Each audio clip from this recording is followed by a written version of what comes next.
welcome to AFI Smoko. So Mick, you're leaving us.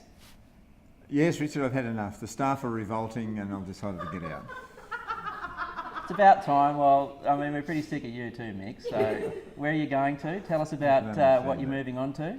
Well, the offer was made to me to take up a fuller-time role with the ACCC as a commissioner there, Right. with a specialisation in agricultural and small business matters.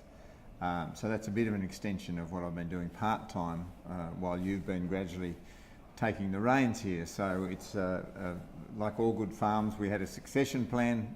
It's coming to fruition, and I think it's a good time to take up that other opportunity and to transition the leadership of the institute here and hopefully have some new ideas and energy flow through it. Great, and look, I'm very much looking forward to the role as well. It's a fantastic organisation and just really exciting to be part of agriculture and looking across all of agriculture. But I hear that you're leading some quite revolutionary change at ACCC and teaching them to do things like ride quad runners. Is that right, or have I heard a rumour?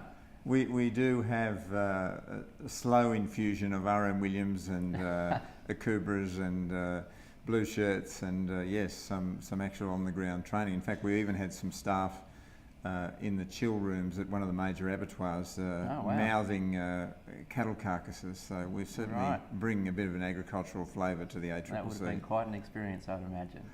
And so Mick, for one of your last hurrahs for the Institute, I hear that you're going to be giving the keynote address at the dinner for our Digital Farmers Conference on the 13th of June. You want to give us a bit of a preview of what you might be talking about?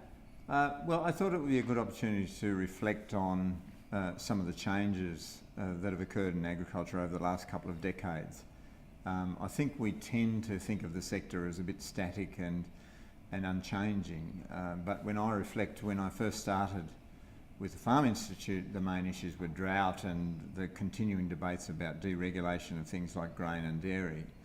Whereas over the last few years we've seen dramatic change in the sector's now heralded often as a leading growth sector of the economy.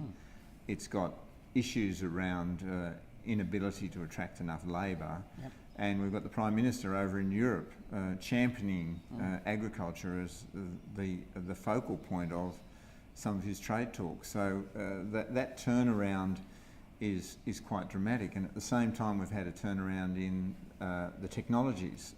So there's now an ever-growing basket of technologies being deployed. We've got all sorts of changes occurring there. So I think we tend to get a bit stuck in what we think the sector looks like when in fact, if we reflect over a bit of time, the changes are quite dramatic and quite enormous. So it gets a bit of a bad rap that possibly isn't deserved, do you think?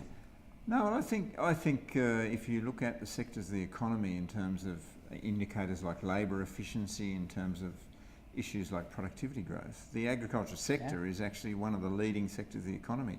Sure, it's small and we shouldn't overstate that, but in terms of growth, it's quite important. Fantastic.